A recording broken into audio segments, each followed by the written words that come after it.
Right, joining us for a discussion on the AI Summit and AI in general is Professor V. Kamakoti, the Director of Indian Institute of Technology, Madras. Professor Kamakoti, welcome to DD India News Hour. Now, may I begin by asking you for your first impressions of the AI Impact Summit, which is being billed as the first summit of its kind in the Global South. And what do you make of India taking the lead to voice the aspirations of the Global South insofar as AI and deep tech are concerned? So it is. I must start telling this Happy AI Day. I think that's the way. Like Happy Diwali, I think it's an Happy AI Day. Right. What we saw is something unprecedented. We have never seen type of a thing happening, and the average age is that's something that we need to keep in mind. Is around 2022, right? So many youngsters, so many children coming and talking about AI, looking at AI as a career. It's not just a spike, it's not just an hype. True. Now people are looking at this as a career aspect, and that's what we saw. And especially, lot of emphasis. Every stall that you visit in the summit, at Bharat Mandapam or elsewhere, every stall was talking about responsibility, trust, which is also very, very important. And I think being the largest generator of data, which is crucial for success of AI, and also we will be the largest consumer of AI because we have 1 billion people almost using smartphone, and every smartphone user eventually will be a user for AI.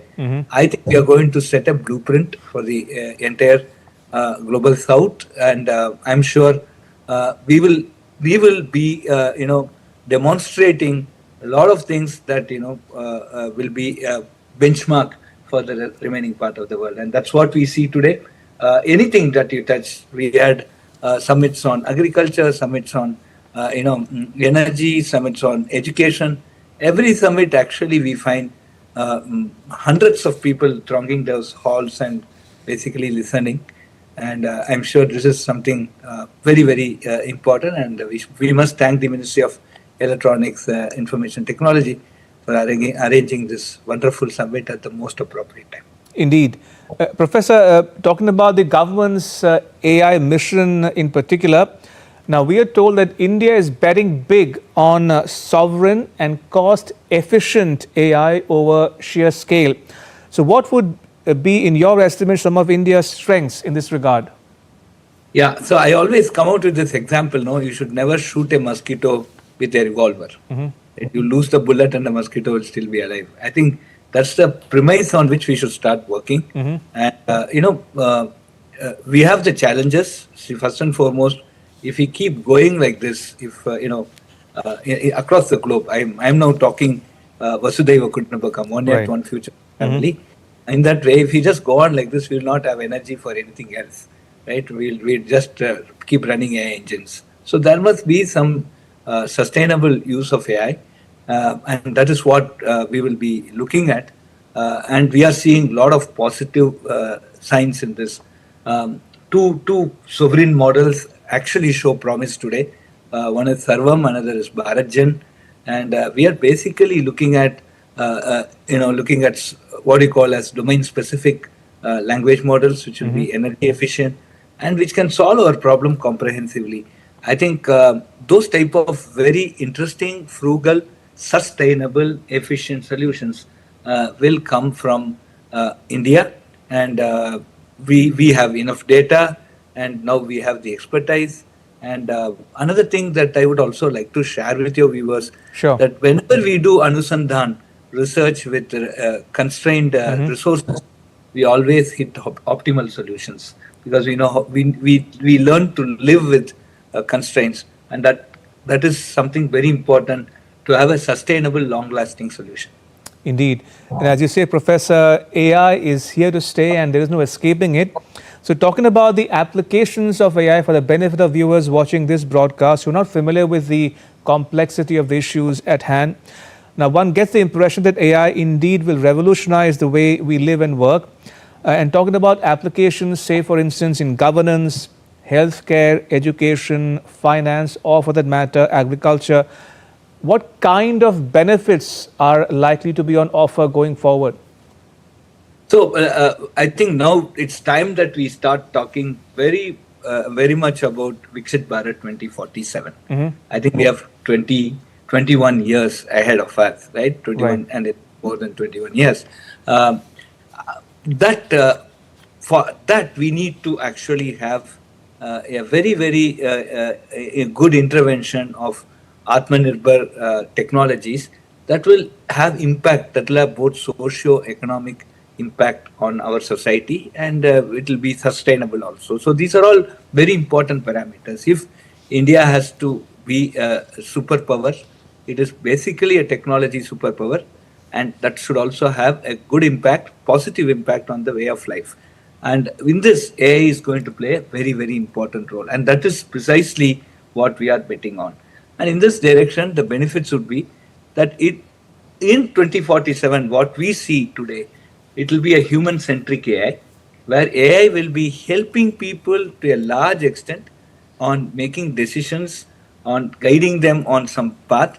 But the final decision or the final decision to go on the path will be taken by the human, but there will be a lot of AI interventions that will help people to quickly arrive at those decisions. So I think this will be a human-centric AI, and that let it be, agriculture. Agriculture is something everybody should be, and also, we are all. One most important thing is that 6-inch stomach that we need to fill. So let us talk about agriculture in this show. Sure.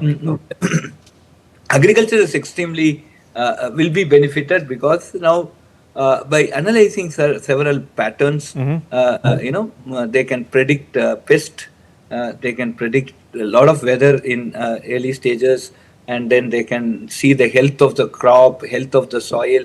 They can basically improve productivity. So a lot of things finally comes down to agriculture management. So today, the most vulnerable field is agriculture. See, you might have a fantastic ground. One night, one heavy wind can completely destroy your crops. So this is so non-deterministic and very vulnerable. I think that is where AI can play a very important role, right? So it can predict and it can give you a lot more insights. So like that, every field, health is very important, education is important. So everywhere it will play a role, and this is the positive impact. Indeed, and since you referred to a human-centric approach and placing humans at the center of this discourse and discussion, particular, Professor, I have to ask you this. It's a twofold question. One, AI is likely to render some jobs or careers obsolete going forward, and by extension, some professionals redundant. Therefore, the question is, how does one AI-proof one's work and career? Number one. Number two, will AI cause a relook at skilling, upskilling or reskilling of people and professionals?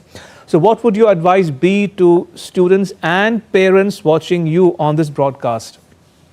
Of course. So the second is the answer to the first. Your second question is actually the answer to the first. Okay. So thanks for sequencing it. It makes my job very easy.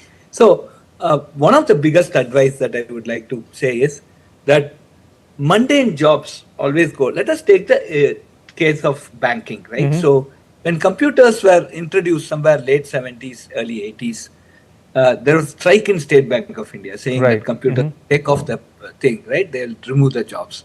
But look at SBI's employee strength in 1980 and today. See the way the business has grown. See the amount of new services that they could give. See the ease of banking. It's long since that I even visited a bank. Everything is done online, and so computers have played a positive role. And today, banking is impossible without computerization. So this is one very important thing that we keep in mind, and that is how AI is also going to be. And what happened in a bank? See today, why should somebody spend the human brain spend in counting cash, right? So the automation that happened there was a cash counting machine. Right. It's also some sort of a computing system with an electromechanical system, right? So today cash is not counted by the cashier. So the counting is done by the cash machine. That means he is able to serve more customers. Not that there is no cashier. Yes, there is a cashier, but that cashier the counting is done under his supervision. So productivity goes up. That's a human-centric, cash counting. Right. And he's able to serve much more customers and more amount of cash transactions are today enabled. So this is something, we should also look from an AI perspective. I'm just trying to draw some examples there.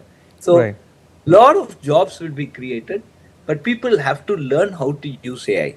So a lot of upskilling courses are happening, very quick upskilling. So there can be certificate courses are happening, diploma courses are happening. And people will learn as mobile phone. Today everybody uses mobile phone. Everybody uses UPI, right? So when the necessity comes, people will learn, and AI is bound to create a lot more interesting jobs, replacing some of the mundane jobs. So this is my view.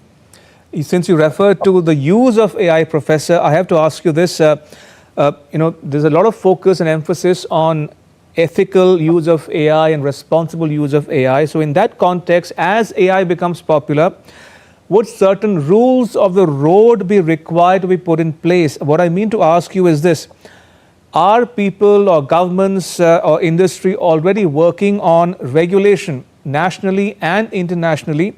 And would India like to also be a framer of those rules or laws going forward, as opposed to just being a user?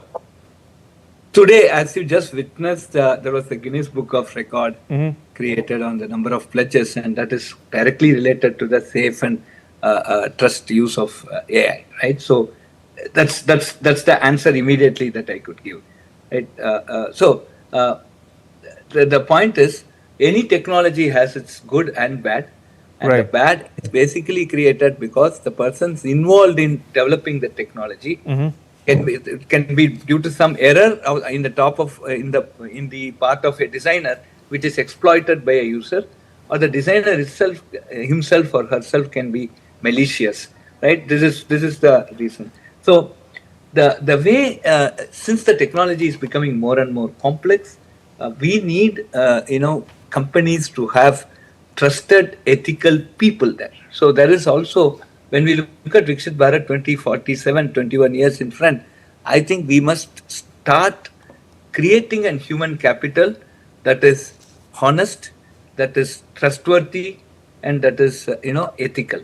And that is something very, very important. So our education system must come. Unless we do this, then if, for example, there was I am quoting this example in many of these interviews, there was a database which was deployed in a lot of things, right? A lot of installations.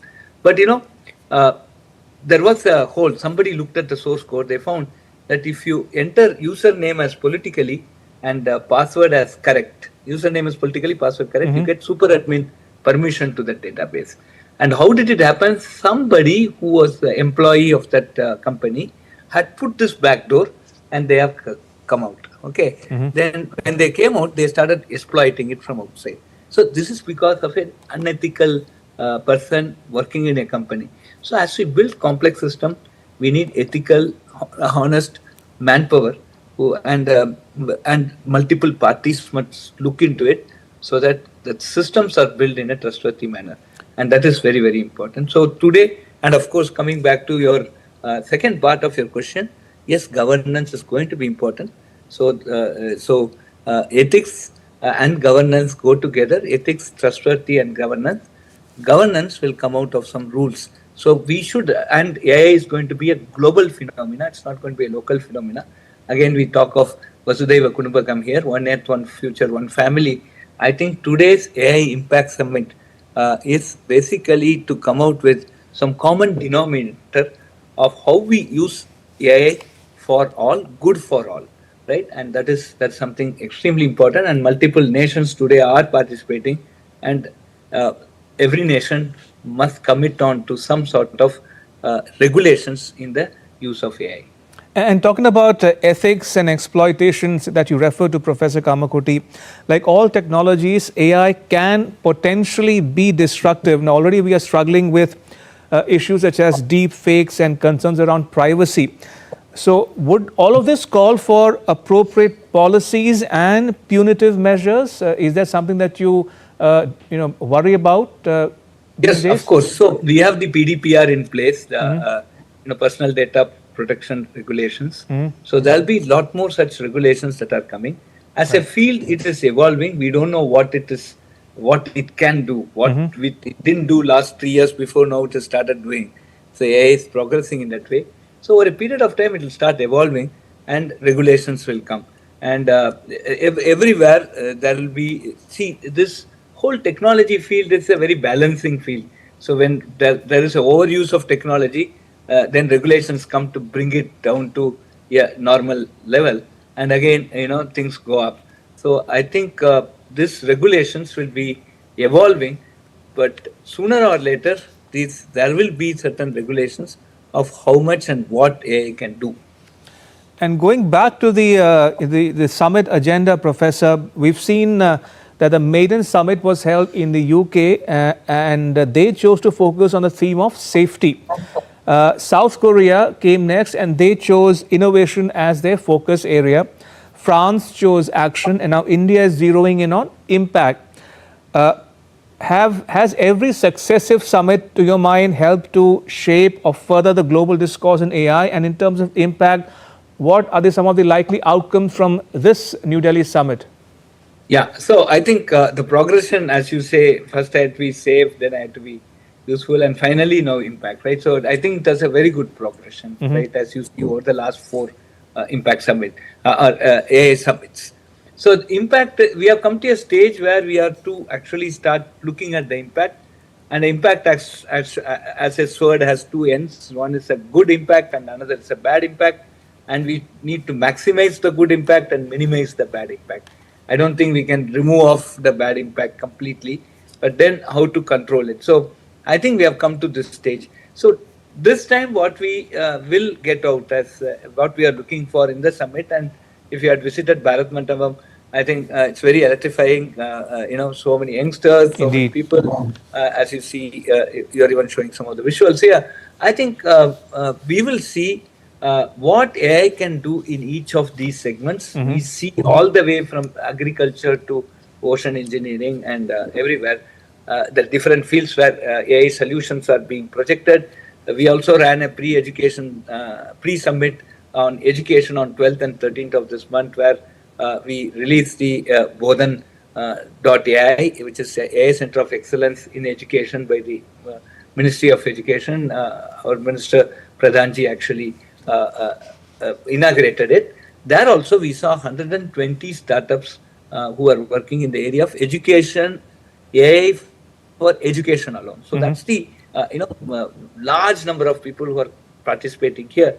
And as you see here, every field, what would be the impact will be studied, and then of course some common denominator on where we should use, what we should not use. Those type of at least an agreement to come out with such type of common denominator regulations or AI use standards is also expected out of this impact summit. Right, and Professor, as we wrap it up, I have to ask you one last question, if I might. The Prime Minister, for one, has spoken about the AI mission. He has spoken about wanting to turn India into an AI hub. He wants more startups to come up and has given incentives to the industry also going forward. So in that context, as an academic, would you lay particular emphasis on a greater industry academia interface to give rise to these startups and to have across all 5 layers of the AI the stack? Of course, see, without industry, nothing can happen. Without academia, nothing can happen. So if we call this as a marriage, industry and academia are the bride and bridegrooms. Okay, so let us be very clear about it. Industry and academia have to come together, and we must encourage a lot of startups. So one of the things that I have been when I went across, and there is an opportunity to meet, when I meet the bigger companies, I actually requested them to go and look at those stalls and find out what those people are doing and give a purchase order if possible before the end of this impact summit, right? So I that will be great. See, every startup today, like for an artist, the first stage is important. For a startup, the first purchase order is so important. So I've been requesting all the big companies to go and look at these stalls and give them a purchase order. I think this is very, very important. So innovation must grow. And in the budget, I think we should be very, it has been very well planned, that much I should say. In the budget till 2047, we have now given certain, the country rates. has certain SOPs for the cloud services. And cloud is going to be extremely important. If I want to run AI, if I want to deploy AI, cloud is going to be very, very important. And keeping that in mind is a 21-year commitment that has been given in this budget. And I think that's a very, very important move. We want data to be inside India. We want our models to be sovereign. We should not depend on other people for this model, because more and more AI becomes closer to human being. We will start seeing the dependency, and suddenly when some denial comes or something wrong happens, if it is not under our control, it's very difficult to reverse back. And that's also one thing that we need to be careful. And in that direction, that SOP that they have given till 2047 is a very interesting and very important move, and very appropriate just before the Impact Summit. I'm sure India as a country, Bharat is moving towards a great AI nation, undoubtedly, and that's what this summit is showing us, demonstrating us. Professor Kamakoti, pleasure as always to talk to you. Thank you so much for your time. Appreciate it. Thank you.